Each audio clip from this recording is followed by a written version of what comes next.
Spyro the Dragon. He's a little purple dragon, runs around, collects gems, beats the bad guys. Thanks for watching my video. Okay, bye. Okay, fine. I guess I can elaborate on that. Alright, let's start this video over. Spyro the Dragon.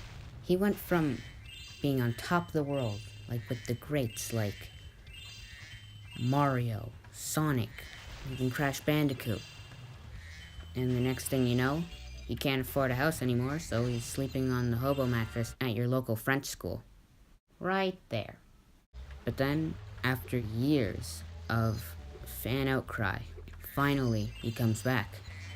Let's take a look at the rise and fall and rise again of Spyro. In 1998, a game development studio named Insomniac Games created a 3D platformer for the Sony PlayStation called Spyro the Dragon. It was a revolutionary game for its time, with large open worlds at the time. It was a hit, so they knew immediately it was time to make a sequel.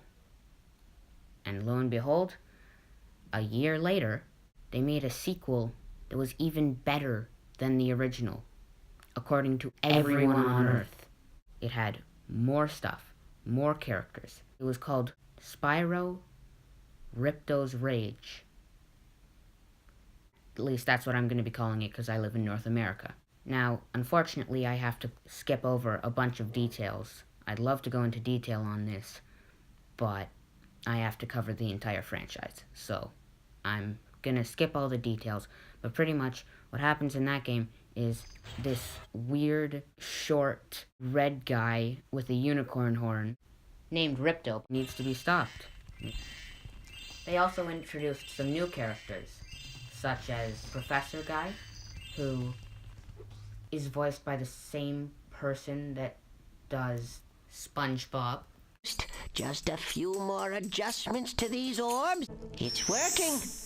It's working! I've got a dragon! There's literally the embodiment of Tumblr and DeviantArt smushed together. And then there's Hunter the Cheetah, who is pretty much Chester the Cheetah. You know Chester the Cheetah?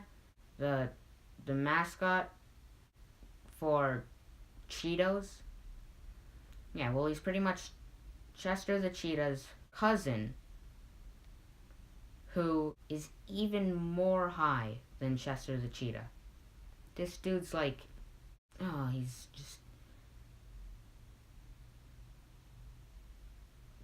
Don't do drugs, kids. You don't want to end up like Hunter. So yeah, anyways, that's the second game. It was a hit. It was an absolute hit. Like, everyone loved it. So, of course, time for the third game.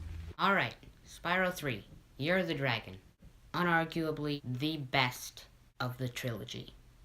What makes this game so good? Well, I mean, I don't know. It's just like the second game, but there's more of it. And it's better. I should have written a script. Dang it. Hey, can we retry this scene? What makes this game so good? It was like the magnum opus of the original trilogy. Spyro Year of the Dragon was a masterpiece. Also, it came out on the Year of the Dragon, so points for continuity. The third entry had so much variety. The last few games suffered from the same gameplay throughout the entire game,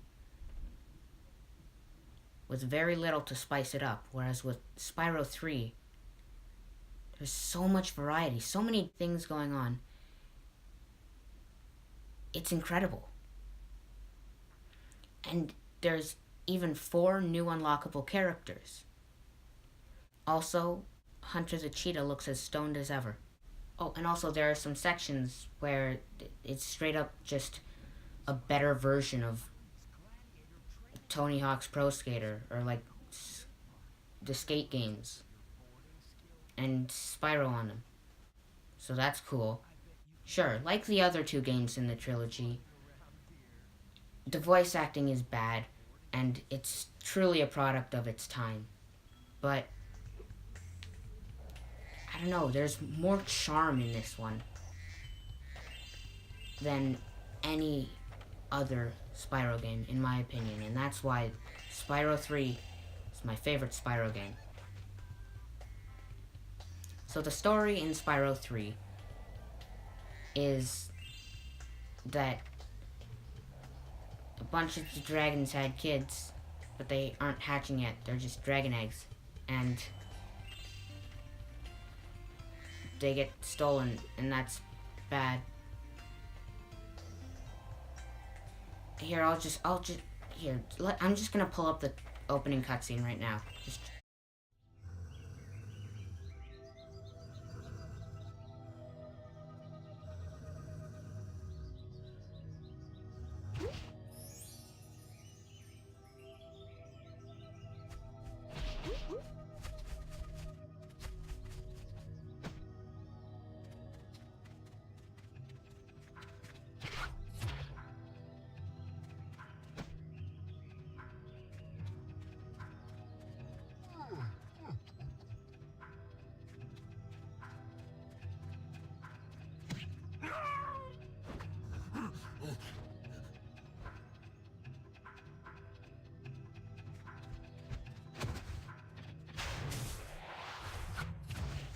Like I said, it's a product of its time. So anyways, Spyro's the only one that can fit down the rabbit hole. Yada yada yada. Also, Hunter comes along for some reason as well. Yada yada yada. Spyro saves the day. And,